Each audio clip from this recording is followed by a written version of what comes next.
After reading the book Summerhill, and I just found it very interesting. I couldn't put it down, and I was just curious to see the author's thoughts on this small school. Now, I don't think that it would work for every student, just as a normal classroom won't work for every student. However, I like the points how it focused on the child. If the child didn't want to go to class, they didn't have to. Now, I know that wouldn't fly, in the public schools of North America, but I think we have to sometimes take that into account. As the child doesn't want to learn this subject, they might not have to, and I'm looking more for in the high school area. And I think that's why we are going more towards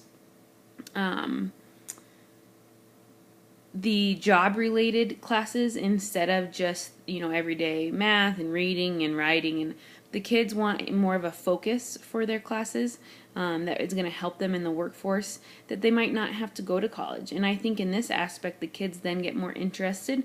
I know, take it from me in high school, I got good grades, of course, but then once I got into college and studying what I actually wanted to study, I was enjoying it a lot more. And my grades were even better because I wanted to learn more and I wanted to put the effort in. So I do like the fact that Summerhill is a school for kids, and they use psychology and they use the kids' interests and they use the playtime. And I think that's what sometimes public schools and probably all private schools get away from, is that the kids need to be able to play. And I know I'm guilty of that, but then I feel so much pressure from the top with getting through all the curriculum and making sure the kids understand, that I don't always put in time for playtime. But I know that in my district it's really frowned upon. Like art, we don't have art anymore. And I know some kids love art. And going outside for recess, they get 30 minutes a day, if that. And that's just not enough sometimes for kids. And so I really liked the Summerhill, where they did team sports and they did sports every night, and they had play night, and they were able to come up with their own imagination, really dig into their imaginations. And so I really liked that about Summerhill. I thought it was a very interesting read, and it made me think about what I could do to hone in on my students' likes more, and how I could possibly teach to their likes, but still within the curriculum.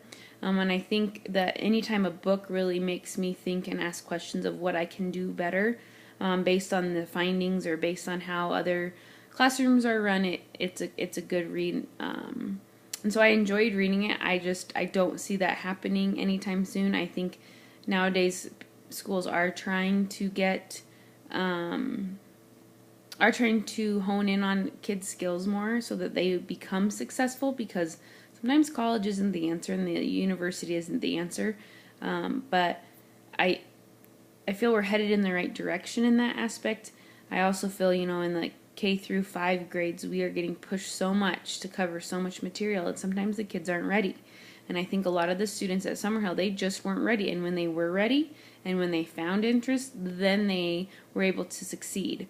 Like that student that never didn't read anything, and then he ended up teaching himself to read it as a teenager, which is unheard of, because he wanted to build a business, and he had a passion for that.